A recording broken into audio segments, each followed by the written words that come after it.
Hello and welcome to another segment of DSU Inside Perspective. I'm Carlos Holmes, and this is the show where we talk with faculty, staff, administrators, students, alumni, and even guests from the outside about some of the things that are going on in the world or some of the great things that are going on at Delaware State University.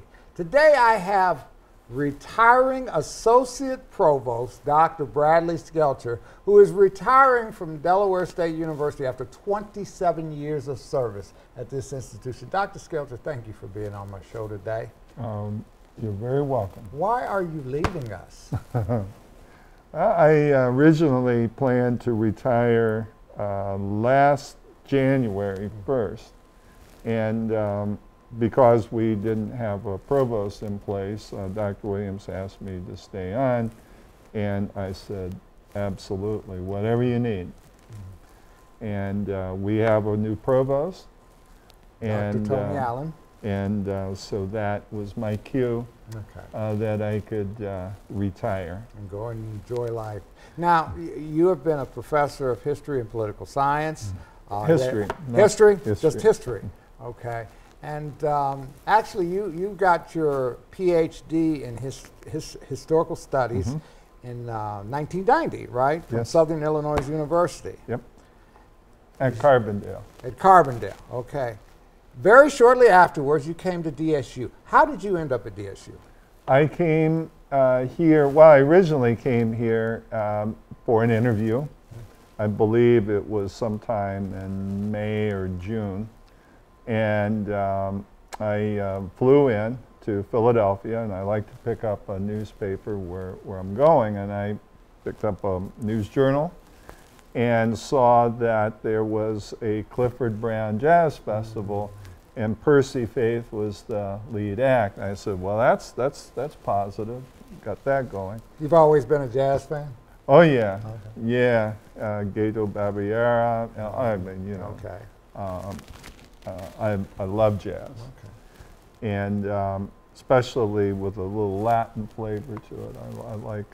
I like that Cuban jazz. You came here for the concert. I came here and I saw that, and I said, "This is pretty good." So I was driving in.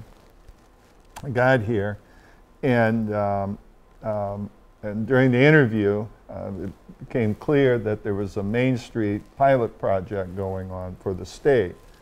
And my dissertation was on the original Main Street pilot project in Madison, Indiana, Galesburg, Illinois, and Hot Springs, South Dakota. And so I thought this would be interesting to be a part of a pilot project for the state, which eventually I became part of that. And that DSU is a historically black university. Well, I discussed this with Dinah, my wife, and she said, you cannot pass up an opportunity to teach at HBCU. Really? And so that was it. And so your wife helped your decision making with that? Absolutely. She said that was an honor to be invited to be part of it. But prior to that, when you were in college, undergraduate, graduate school, PhD program, did you ever envision yourself at an HBCU? Well, no, I didn't. Actually, I did. I was envisioning myself to go into business in historic preservation. That's what I originally envisioned. And I got I was asked by the department chair in the Department of History to teach a class. And I did. I upset some people along the way when I made that decision. But I did, and once I got in the classroom, it was all over. That was the direction. What was the class? History. I taught American history to 1865, and also we called it contemporary world, was a contemporary world history, 20th century. And I really loved that class. Well, your career has really segued very early on, I might add, into the area of African American history. And behind us we have two fruits of your particular scholarship. African-American Education in Delaware, History Through Photographs, 1865 to 1930, and the Delaware State University Pictorial History book, which you also put together. You have such a great interest in African American history. Did you find that this was an opportunity, a niche for you that you needed to exploit? Yes. Well, when I first got here, I was assigned to American history classes.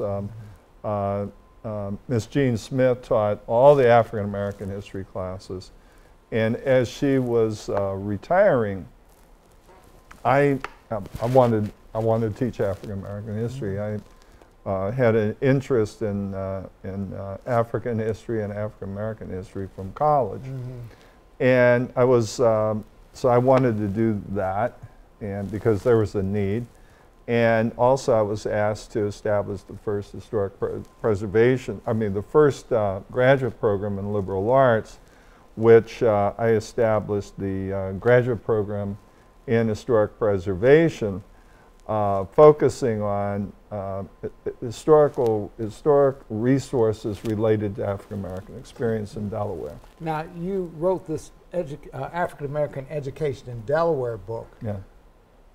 Were you breaking some ground here? Had anybody done, in a scholarship way, a scholarly way, such a project? No, no, and that actually grew out of historic preservation plan that I produced for the state of Delaware. It was fully, this is technical, a fully developed historic context for African American education statewide, and it ran from 1770 through 1940s plus or minus. That's technical because you can't get into 50 years. For our and that came from that. Okay, for our viewers here, just to give you some background, our history in Delaware, you know, we suffered through segregation here, and for a long time the state of Delaware was very indifferent and apathetical towards black education. But then came along Pierre DuPont in the 1920s, who used his money to build black schoolhouses all over Delaware, but we had never had a scholarly accounting of that history until this book. So that's definitely a accomplishment. Wow. In addition to your books, what other accomplishments are you proud of here at Delaware State? Well, I was always proud of my work in planning for the state of Delaware. I also completed a fully developed historic context for preservation of African American settlements in central Delaware, and those were submitted to State Historic Preservation Office. They were approved. National Park Service approved them. So those are plans to preserve those historic resources related to the African American experience. We need more. Obviously, we need more work in the field. And the whole idea was to train professionals in historic preservation that would go out with a special eye to preserve African American historic resources. I'm proud of our graduates that are out in the field. Patty Fletcher is she was, and I think she still is, the historic preservation planner for the District of Columbia. We have a planner for Maryland historic preservation, and Atlanta, Georgia, Louisiana. I mean, I know you have a lot of students. I'm very proud of. I'm proud of our graduates that went on to practice. Well, and the ones that didn't. For that I think I can speak for Delaware State University in saying that we are extremely proud of all that you've been able to accomplish here at Delaware State University. We're not happy to see you go, and we hope that we will see you here sometime. Well, I do plan to go to immediately after retirement. This is another special interest of mine is Latin American history. I have a field and have written about Native Americans, pre-Columbian, from Inca, Maya, Olmec, and Toltec, Aztec. And so this is, we're planning on going to Peru, Chile, Argentina, Uruguay, and Antarctica before it melts. Okay. So I really want to get there to do that. And once that's done, we'll see, but I do plan to go to China for a year. Okay, well, when you go to Latin America, remember to be a part of our program in Ningbo. Yeah, well, when you go to Latin America, take me with you. Okay. Yo puedo hablar español, yo puedo That's why I need to practice my Spanish. Thank you so much. You're welcome. Best of luck to you and best wishes in your retirement, and don't be a stranger to Delaware State University. I certainly won't be. Thank you for being on the show, and thank you for joining us for another segment of DSU Inside Perspective. Everyone have a good day. Thanks. Thanks, Carlos. Right now, so hold tight.